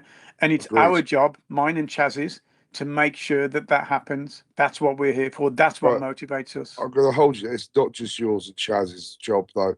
It's all of ours. It Because should if be. I don't nurture my daughters loving this, I've failed her. If That's my you view. don't, if my nephew, my sister is absolutely petrified of anything that moves, that's not human, more or less. So if my nephew throws interest into this stuff, my job to help educate him. If I'm talking to someone in a pet shop and I'm there as a customer, and I did this the other day when I was down at Arachnospace, someone came in, we had a chat, and they left an enclosure that was far bigger than they'd ever need for a house spider. Yeah. But, you know, you're engaging with people and you're putting ideas across. And if you're not engaging, you're not building the community, you're not building the hobby. We're putting walls against each other. And that's the whole point of what we're doing with this M.A.D Exotics, is it's not about reptiles, it's not about inverts, it's not about mammals, it's about the exotic community. Hell, if you keep a ferret or a hamster, they're exotic animals. It all falls under the same bloody headline. And fair play to you, mate, because this is part of what we try to do with the media that we produce. If we produce media I know that you're going to watch it, and I know that you're going to agree with it. But to be entirely honest, mate, you're not our audience. Our audience really is your Auntie Betty, who Yeah. has got a little bit of an interest in reptiles, has been fed bullshit for the last 15 years by our opponents, and now needs tuning in to understand the truth. So, one of the best things your viewers can do for the whole mission is to share the shit out of our stuff, because the more people who see it, the more people who understand reptile keeping, the more people who understand that we're not animal abusers who are only interested in money, the less problems we'll have. And it's working, you know. Yeah. It's And I mean, working. to touch back on our previous guest, we had Kerry Molinaro. Yeah. We've got, my partner has a friend who lives around the corner. I say friend, acquaintance, who, when we met up with him and went for lunch when he was over on vacation, she turned around and said, "Oh, did you just bump into him? I know him through his videos on social media. I don't keep Yeah. reptiles, but I know who he is." And it struck a conversation on that. Anyone who knows us is always welcome to come and see the animals. Yeah. We got our hairdresser, the hairdresser who does my partner and the kids' hair, because you can't have this mullet with someone looking after it. You do it yourself. Yeah. She's petrified of snakes, and she held one for the first time a couple of weeks ago. Only a baby, a hatchling tricolour hognose, the Xenodon pulchers we've got. Yeah. And it was about that sort of size, but she held one. Yeah. And that is helping towards it. And it's things like that that we can do with friends, acquaintances, and indoctrinate them, so to speak, into the hobby without them having to spend money. They can see how it works, how it looks, how it feels, what it's like before, and they might go into it later on. Yeah. Well, I think the tide is turning, if I'm honest. And let me give you a good example of how I perceive that to be happening. So, whenever you see stories about reptiles or snakes in the mainstream media, what does it sound like? Oh, dangerous wild animals stolen from the wild, you know, oh, weirdos who keep them, it's terrible. And that used to be what it was like up until a few years ago. And then last summer, I'd noticed that it was changing already, but last summer I saw a news report on some local news website where somebody had taken their Burmese python to the park, stripped down to a pair of Speedos, and took their Burmese python for a swim in the local park pond, which is stupid. Don't do that. Yeah, don't do that. However, in the comments, it was very interesting. There was a shift. In the comments, there were lots of comments that were like, "It's just a Burmese python. It won't hurt anybody. Leave him alone. It's just a guy enjoying his reptiles. Leave him alone. It won't hurt anybody." And the shift in public perception seems to be taking place now. And it seems that most people know somebody who keeps a reptile. Most, you know, back in the 80s, we were weirdos. Yeah. We were the outcast. It was all heavily tattooed, hairy-arsed bikers, and normal people didn't keep reptiles. That's changed now. But what is normal? Well, not me. But you know what I mean? Where I work now, I'm the only person who keeps reptiles. Right. But a few of my colleagues follow the social media for M.A.D Exotics and for the Critters Den. And they talk about it, and they'll look at the pictures, and they're interested. And they may never keep them, but the conversation is, because it's my interest, they're interested. It's the same as the guys who like to rebuild BMWs. I've got no interest in that because I can't stand German cars, but I'll still have a conversation with them about it because it's their interest. And what we're talking about is normalizing something, making it part of what's known as the Overton window, the section of life that is acceptable to the mainstream. And it's one of the reasons we launched our campaign that is My Reptile Pick. So there are lots of organizations that campaign against reptile keeping and campaign against photographs of animals being shared on social media. They say it's abusive.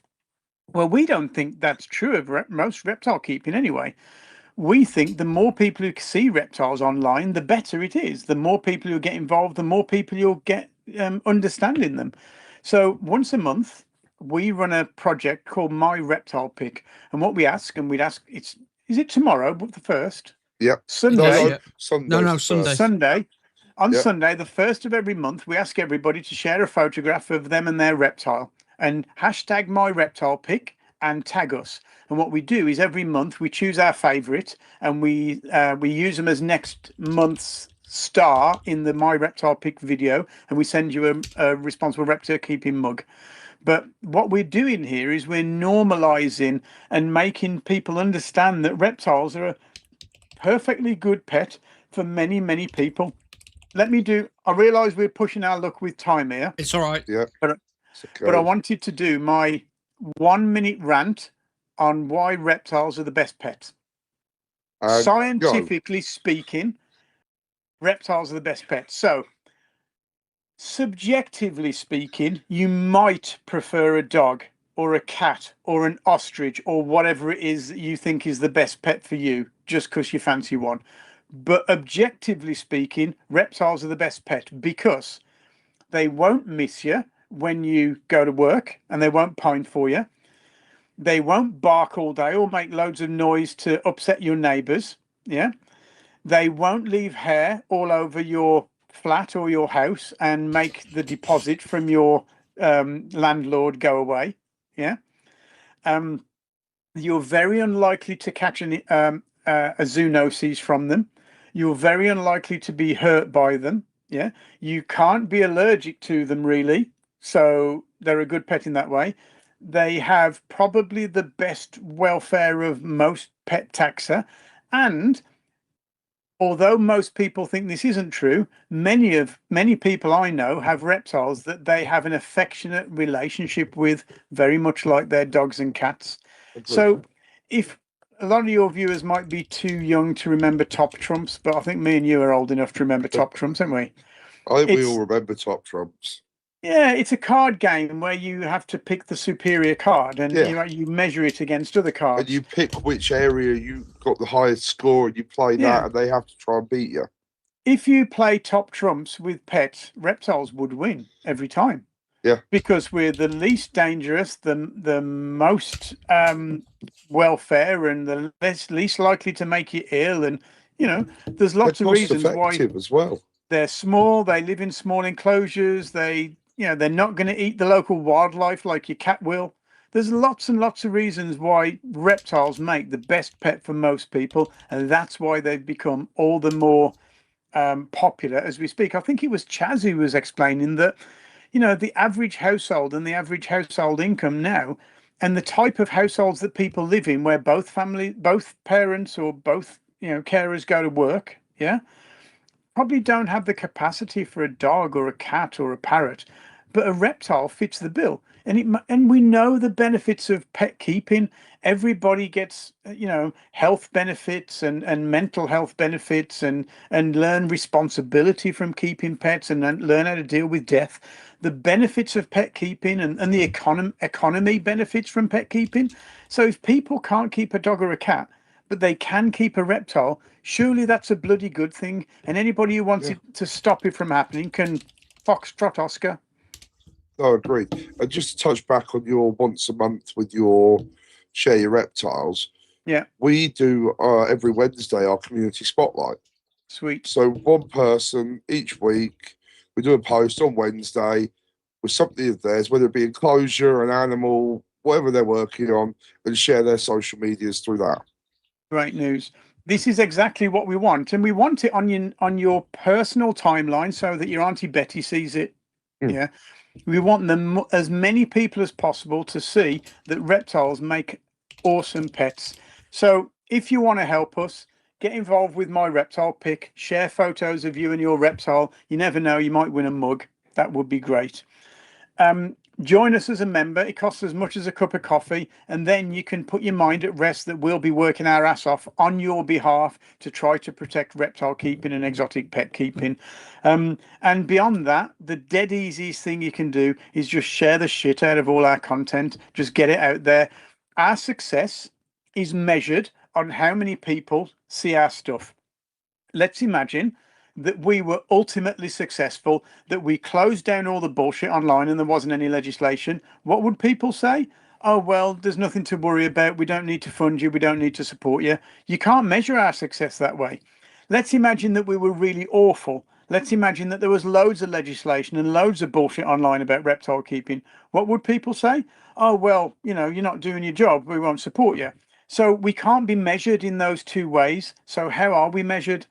We're measured by how often people see our stuff online. So please, please just share the shit out of our stuff. So it's basically by viewership, basically, isn't it? It So is, by the yeah. amount of views you get to your item shows how well and how far your reach is. So And if all you're of our KPIs are going up. All of our, they're all going up, but we're still not there. We still need people to share it. We still need more people to see us. There's people who don't know we exist. that is difficult, but I mean that will improve with time. It is. But And how does it unfortunately, improve? everything takes time, and it's everyone putting their effort in to improve it. Yeah. There's a lot of stuff that we could do, would do, should do to help to support this hobby. If we had more support, i.e., more members to say we're working on their behalf for, and more funding, and we're gradually getting extra bits of funding, but we're very lacking on members at the moment. We need to build our membership to explain exactly how many people keep reptiles. I am absolutely certain that legislators and politicians have no idea how big this hobby is. It would be almost worth, and this is just a spinball idea that's probably stupid. When like someone those. buys their first reptile with a shop that is an RRK member, they get their first month of membership with that reptile, and then It's they something can that we've keep it discussed. going. It's something Because that we've that way, discussed. and I think that's a bloody good idea because it makes people aware. Because if little Billy goes in and buys his first bearded dragon with mum, and they have no idea about it, whereas Yeah. when they buy it and they're sort of like, right, here's a month's membership. You don't have to continue if you want to. It's in on the costs of your animal, Yeah. and it will give. And then it's another member, and it's another person going, oh, wait, I didn't know about this. What's this all about? Mum's now looking into it. Billy's still looking at his bearded dragon all lovely, and away they go. Well, this is one of the things that we know we have to do is to contact the people who have most contact with most keepers, and those are pet stores and breeders. Yeah. Yeah. We can't actively, contact every reptile keeper. Who can? It's all the stores and the breeders. They're the people who have most contact with most keepers. Hey, Mac, how have we done getting through your list of things that we wanted to cover? Have I missed anything? No, we've jumped back and forward, like I tell people every week. I've got a list of bullet points, and normally we hit all of them. Tonight we've hit everything. There's just two questions that come in. One was from Katie. In your opinion, will holding an AAL license help support the fight? I don't think I understand that question. Will holding an AAL license, do you mean for keepers to hold an AAL license? I don't think so. I think that will do exactly the opposite of helping the fight. And the reason for that is because it adds an unnecessary and unproductive barrier to keeping. General keepers shouldn't be expected to jump through hoops and get licenses. They should be expected to keep their animals well. The responsibility for animal welfare of any animal is the responsibility of the owner. It's not the store's responsibility. It's not the breeder's responsibility. It's not even the government's responsibility. If you own an animal, your responsibility is to look after that animal, and you must do all of the research and education you need. You can go and get information from stores or wherever else you get your information from, but it's your responsibility. So I don't think licensing pet keepers is the answer. They have something like this in France where you have to do a qualification course to keep animals, and in Argentina you have to be licensed to keep, breed, and sell them. In Argentina, there are 4 people with a license to breed reptiles. 4 people. Matt, you're taking me and Tony off the screen again. Oh, That's I'm dead all good right. at that. I'm dead good at Yeah, that. there I you was go. There's just your blame, Matt. there's you play Mac. I was just looking to see if I could get a rough answer. I don't know if Chaz is still in here, but the average cost of application to a license being granted, and you're into over £1,000 for an AL license if everything runs smoothly the first time round. And I An do think RRK that membership's £4. So I yeah, know where I would, as a keeper, Bit of a where I would no-brainer at rather that point. send my money to at the moment. the AAL is built to do something very, very different Yeah. from what we do. What it's there to do is regulate commercial interests that need to be responsible, accountable, observable, and licensable. Yeah. So it's very much like the way the Dangerous Wild Animals Act works. The art of running a shop and the activity of running a shop comes with an amount of responsibility that would have severe negative consequences if it's not done well. Yeah. So if you want to do this activity, you have to prove that you're capable and able. Yeah. It's very much the same as owning a dangerous wild animal, a venomous reptile or whatever. The consequences of doing it badly are so bad that we require you to prove your competency. If you want to drive a car, fly an aeroplane, have a taxi rank and drive people around, you need to prove that you're competent. That's the job of the AAL.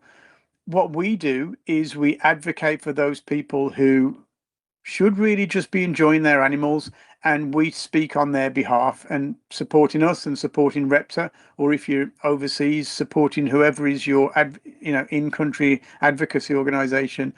I think everybody should. So, No, just to reiterate, the best thing for your average keeper or your average breeder to support the fight is hopefully a £4 membership to RRK, but more importantly, share the shit out of it.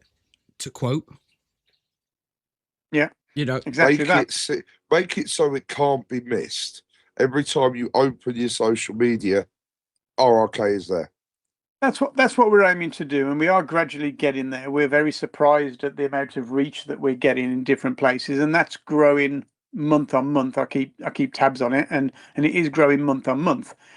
What we did find out that was very interesting, I say Vicky found out, was that there's campaigns out there that are looking to minimize the reach of animal keeping and animal breeding and animal images on social media.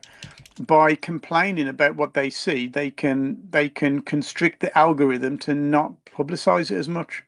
So we know that's going on. And the only way to counteract that is to tickle the algorithm. Yeah, you just got to keep it active. Yeah. And there was So- one other question just to touch on.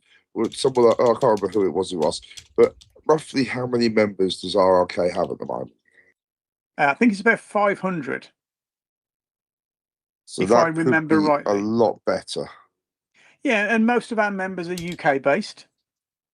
But the fact you're a worldwide organisation is not widely known beyond the circle of people who are within RRK at this point.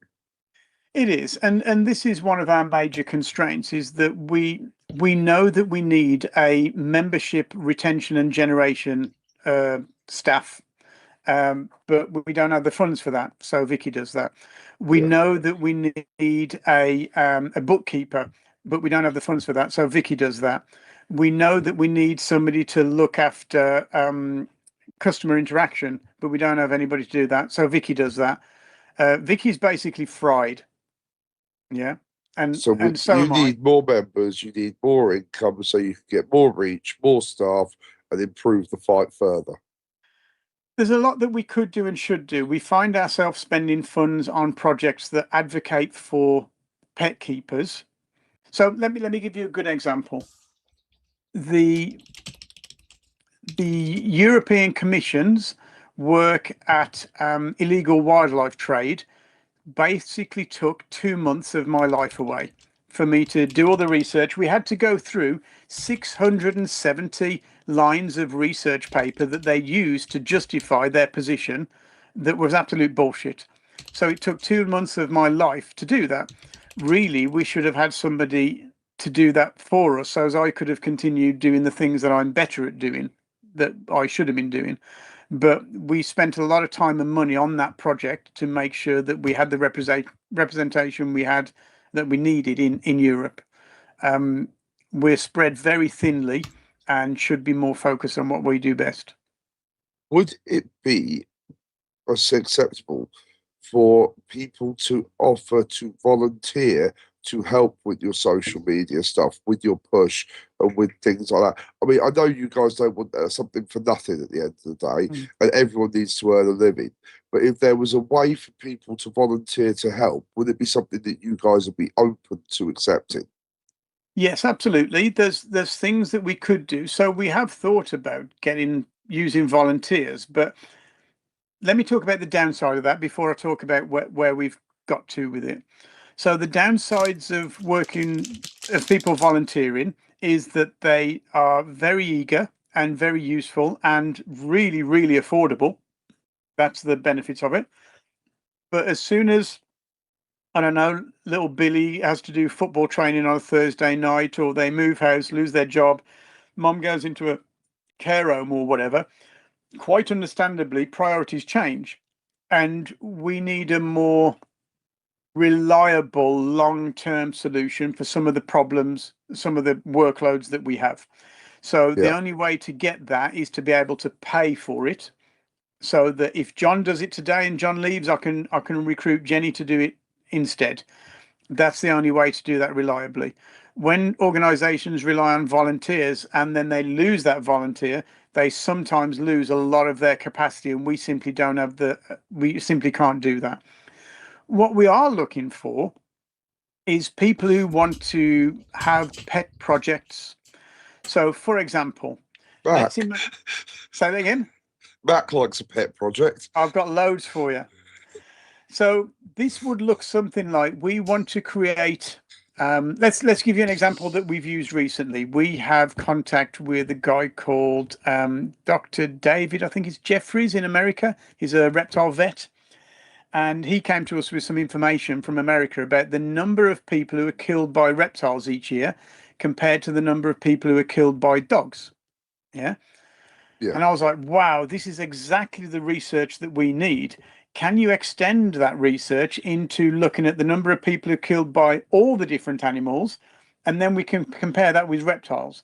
And then we'd have the data that we need to produce content to put that argument in context. Because what we don't want to do is the same as our opponents, who just make bullshit up out of thin air and claim it to be true. We want to have data and evidence and reason behind everything that we say. But we don't have the time to do all of that research. So if there's anybody who's willing to spend, I don't know, a few hours a day or a few hours a week even, researching particular topics for us, that would be extremely useful. I'm sure we could reach out. There you go. Well, there you go. Yaz has just said she's happy to help. Oh, you're all right, you are, Yaz. We volunteer Yaz. Not that she's volunteered herself, obviously. Go on, Yaz. Good work. Thank you. We convinced the Yaz guy to who's come on on in a screen. couple of weeks as well. Oh, cool. I'll come on for that. Guy was in the white t-shirt. Yeah, it's a guy in the black t-shirt. He runs a company called Kanaki based in Spain. He sponsors our Spanish page. We've translated all of our content into 13 different languages. I've got to go pee. I'll be back in a second. Do it. We've translated our content into 13 different languages using AI. It was very weird to hear Vicky speak in Chinese and Spanish and Italian when she was presenting our video. But Kanaki has taken a load of information from our pages. He contacts me regularly for information about our mission, and he produces Spanish language advocacy for what we do. To be quite honest, I have no idea what he's saying because I don't understand Spanish, but I know that he's advocating for us quite strongly in his native country. So that's been very useful. Fantastic. I just pulled up the your reels there whilst we were talking about it. So I started with my reptile pick. My reptile pick. So it went through all them. So some really cool photos on there. Because we're producing lots of different types of content. We produce videos, podcasts, magazines, interviews, documentary films, articles, government briefing documents, government reports. We produce many, many different types of media. And it's important that we do that because different people like different types of content. you might like a 2 hour long podcast and he might like a short magazine article. This guy might not read magazines at all and might want a quick video. It's no good me trying to feed you a magazine article if what you want is a, you know, is a Sorry video. about that. So 4 cans of Pepsi was too much. Oh, good. So that's why we have to produce so many different types of media, because we don't want to miss people. We want everybody to have access to our media. So you have to feed them the type of media that they want to have, which is expensive.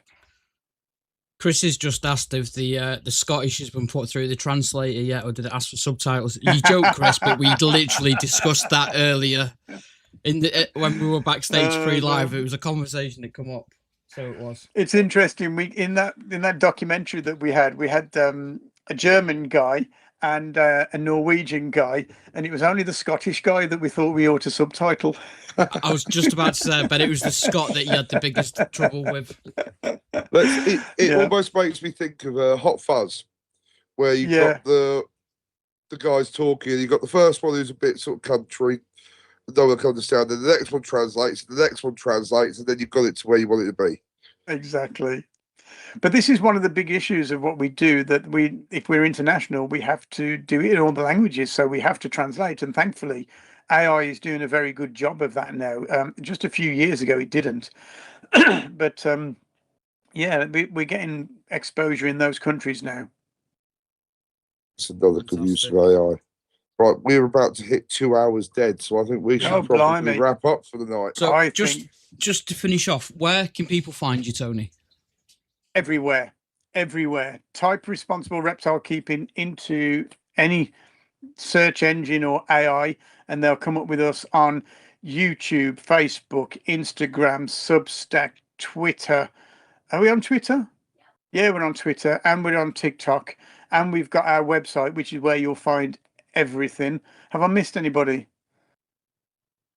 LinkedIn, and you can sign up for our newsletter. Every time we produce some content, we send it out on our newsletter, and that's something I should be promoting more, because that's a good place for people to get us. And I'll just touch on, looking through the comments, there's a few people who have offered to help out. Email Vicky and Tony and put your offers there. And go on the website, we'll find you. If there's anything you guys need from me or Mac or the M.A.D Exotics brand, just let us know and we'll do what we can to help. Awesome news. There's always stuff. I think sharing the shit out of our stuff and regularly. If one of the things you could do, one of the things that's worked well for US Ark in America is for them to consistently have our logo and the US Ark logo on their podcast, and mention every day that you support us, and mention that people should join. Literally tonight we've put that on the thumbnail for the video. Proudly support. I'll also ask quickly, I did reach out to US Ark to see if they'd be interested in doing the podcast sometime. So if there's any way getting hold of them better than I can, I'd be quite appreciative of that. We'll do what we can. I do speak to Phil quite often. Well, reasonably often anyway, but I always see him when I go to Tinley. So I'll have that conversation with him. We'll touch base with a few things once the podcast is over, and we'll sort out setting up some things for each other anyway. Great news. Roger's from Portugal, and he was in. He was saying that the Spanish videos that have gone out are great documentaries as well. Oh, good stuff. So we've got some really good contacts in Spain, and I spent a little bit of time in Portugal last year, and we might be there again. So, I quite like Portugal, actually. Fantastic. Vicky's in the comments saying, thanks all, can't thank you enough for sticking with us for the full 2 hours. So it's been an absolute pleasure for everyone to have you on, Tony. And we will be back with Tony and Vicky again in the future. But this is not a one and done. I can't thank you enough for having us on. This is possibly the most important thing that we do, because we do need to get our message out there, and the more people we can reach, the better. So doing things like this, I mean, I know it's 11 o'clock, but it's been well worth staying up for. Thank you very much. I really appreciate everybody who's joined in. Katie's just said, is it an idea where we all copy the RRK website into WhatsApp pages. So don't go spamming pages and get yourself into trouble like I did the other week. What we can do is we can ask Si, who's B Exotics, to put it in the announcement groups, the headers pages. But we'll do that rather than. And if you see anywhere companies or anything like that that you think should be supporting that aren't, ask them. Be blunt with them. You've got nothing to lose by going, look, guys, you're doing this. It's all for the same reason. Why aren't you? And they might go, oh, we are, but it's not advertised. Whereas they might go, oh, we didn't realise. But if you start putting pressure on them. You can see the companies that support us by going onto our carousel on our homepage. At the bottom of the homepage, you'll see all of the companies and organisations that support us. So. Is that Mac finding it again? Look, it is. Yeah. I'm there off. They are. Well, they were there. You got to get rid of that. You got to get rid of it. I got the pop up. There we go. Look, we'll cover these two mugs' faces. We don't need to see them much. Yeah, you don't need to see them, guys. So, yeah, there's a couple of decent looking stuff on there. Look, M.A.D Exotics is there. There we are. And then back. Just saying. Just saying, we are everywhere. So we had this conversation the other day just before we go. That between the two of us, I think we support both RRK and Repta like twice. So we are very much appreciated. Again, for the sake of the cost of a flat white or a venti coffee, go and do it. It's £4, €5. So follow the links in the chat. And if you're feeling particularly flush, you can buy more expensive memberships, of course. But whatever you can do is perfect. And we're very thankful for everyone. We still do a little happy dance when we get a new member, We do the same, though. We're just the same. We don't get members. We just get subscribers. So please subscribe. Like, share, subscribe. Here, Instagram, Facebook. And we are on TikTok as a Responsible Reptile Keeping. Because I keep tagging them in things. Good news. Right, well, folks, guys, wish you all good night. Good night. We'll get out for the outro. Thanks, everyone. I haven't got an outro ready, so we'll just go stream.